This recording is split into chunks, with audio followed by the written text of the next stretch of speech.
بسم اللہ الرحمن الرحیم۔ چوڑیاں پہن کر نماز پڑھنے والی عورتیں یہ بیان ضرور سن لیں اور حضرت عائشہ صدیقہ رضی اللہ تعالیٰ عنہا کا فرمان بھی ضرور سن لیں۔ ذبائش اور سنگار عورت کا بنیادی اور فطری حق ہے جو کہ بعض حالات میں اس پر واجب بھی ہو جاتا ہے۔ بہرحال بننا سنورنا میک اپ کرنا عورتوں کی فطرت کے عین مطابق ہے، لیکن موجودہ زمانے میں نت نئے فیشن اور مقابلہ حسن کے دور نے عورت کو بناؤ سنگار کے معاملے میں حدود سے آگے نکال دیا ہے۔ اسلام عورت کے بناؤ سنگار کا کتن مخالف نہیں ہے، لیکن وہ عورت کو شو پیس بننے یا بنانے سے روکتا ہے اور یہ قید لگاتا ہے کہ اس کا بناؤ سنگار دنیا کو دکھانے اور شو پیس بننے کے لیے بجائے صرف ایک ہی مرد کے لیے ہو اور اس بناؤ سنگار کو اس کے محارم ہی دیکھ سکیں اور وہ بھی مکمل آداب کے ساتھ دیکھیں۔ رسول اکرم صلی اللہ علیہ وسلم کا ارشاد ہے کہ جو عورت خوشبو لگا کر باہر نکلے اور اس کا گزر لوگوں کے پاس سے ہو اور وہ اس کی خوشبو محسوس کر لیں تو یہ عورت بدکار عورت کی طرح ہوگی۔ جب کسی لڑکی کی شادی ہو جاتی ہے تو ہمارے معاشرے میں چوڑیاں پہننے کا ایک رواج ہے کہ نئی دلہن چوڑیاں پہنتی ہے اور چوڑیاں پہننا اتنا ضروری سمجھا جاتا ہے کہ اگر چوڑیاں نہیں پہنی تو یہ سمجھا جاتا ہے کہ چوڑیاں نہ پہننے سے شوہر کے اوپر کوئی پریشانی ہو سکتی ہے۔ یہ شوہر کی طرف سے ہوتی ہیں۔ شوہر جن کے ہوتے ہیں وہ چوڑیاں پہنتی ہیں، جن کے شوہر نہیں ہوتے ہیں یا کسی کے شوہر کا انتقال ہو گیا تو پھر وہ عورتیں چوڑیاں نہیں پہنتی ہیں۔ تو چوڑیاں پہننا کتنا ضروری ہے، پہننا چاہیے یا نہیں پہننا چاہیے، آج کی اس ویڈیو میں ہم آپ کو بتائیں گے۔ چوڑیاں عورتوں کا ایک فیشن ہے، یعنی کہ عورتیں چوڑیاں پہنتی ہیں اس بنیاد پر کہ وہ ایک فیشن ہے اور یہ فیشن خصوصی طور پر شوہر کے لیے کیا جاتا ہے۔ ویسے تو ہر سنگار شوہر کے لیے ہوتا ہے، ہر عورت کہتی ہے کہ ہم اپنے شوہر کے لیے میک اپ کر رہے ہیں، لیکن ایسا ہوتا نہیں ہے۔ اگر واقعی کوئی عورت اپنے شوہر کے لیے میک اپ کرتی ہے تو پھر وہ اسپیشل رات کے لیے تیار ہو، رات کو میک اپ کر کے سوئے، کیونکہ رات میں ہی اس کا شوہر گھر آتا ہے تو پھر اس میں کوئی گناہ بھی نہیں ہے۔ اور جو عورتیں شوہر کے لیے میک اپ کر رہی ہیں تو وہ جائز ہے اور اس میں اس عورت کو ثواب بھی ملے گا۔ اور اگر کوئی عورت اس نیت سے میک اپ کر رہی ہے کہ ہم گھر سے باہر جا رہے ہیں، لوگ ہمیں دیکھیں گے، تو یہ بہت بڑا گناہ ہے۔ اور اگر عورت یہ سوچ رہی ہے کہ اگر ہم باہر بغیر میک اپ کے جائیں گی تو ہمارے شوہر پر ہی الزام آئیں گے کہ ان کا شوہر ان کو اچھے کپڑے نہیں دلاتا ہے، تو اپنے شوہر کی عزت کے لیے اچھے کپڑے پہن کر میک اپ کر کے جانا بہت اچھی بات ہے، لیکن خیال رہے کہ نامحرم آپ کو نہ دیکھ پائے۔ آپ کے جو محرم لوگ ہیں وہ آپ کو دیکھ سکتے ہیں۔ اسی طرح چوڑیاں بھی شوہر کے لیے عورتیں پہنتی ہیں جب تک شوہر حیات رہتا ہے۔ اگر کسی شوہر کا انتقال ہو جاتا ہے تو پھر عورت اپنی چوڑیوں کو نکال دیتی ہے۔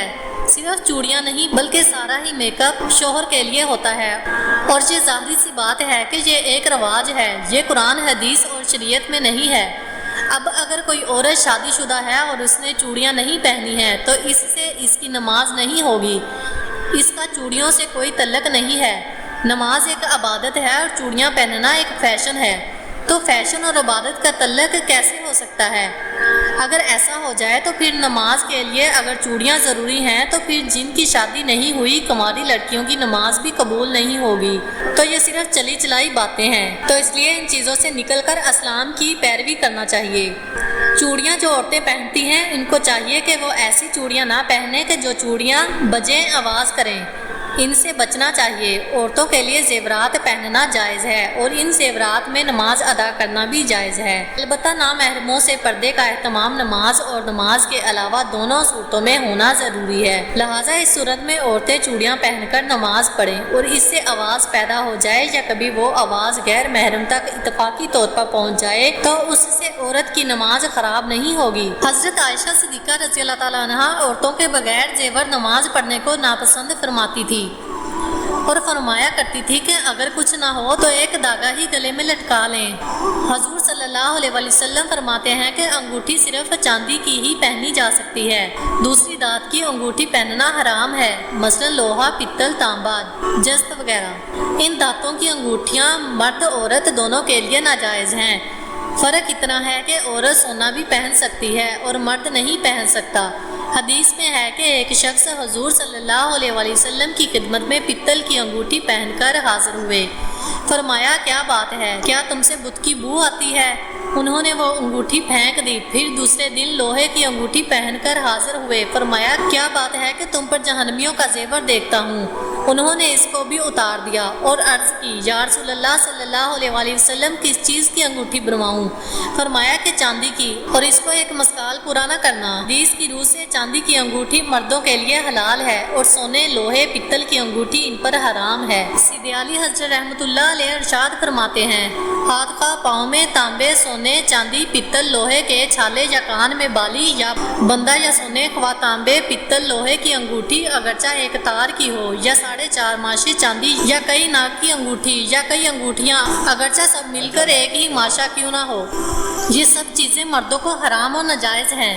مردانہ طرز کی انگوٹھی عورت کو پہننا جائز نہیں ہے کہ مردوں سے مشابہت ہے، اور مردوں سے مشابہت اختیار کرنے والی عورتوں کے متعلق بخاری شریف میں ہے کہ رسول اللہ صلی اللہ علیہ وآلہ وسلم نے عورتوں کے ساتھ مشابہت کرنے والے مردوں اور مردوں کے ساتھ مشابہت کرنے والی عورتوں پر لعنت فرمائی ہے۔ ہم امید کرتے ہیں کہ آپ کو اس بات کی سمجھ آ گئی ہوگی کہ زیورات میں مردوں اور عورتوں کے لیے کیا جائز ہے اور کیا ناجائز ہے۔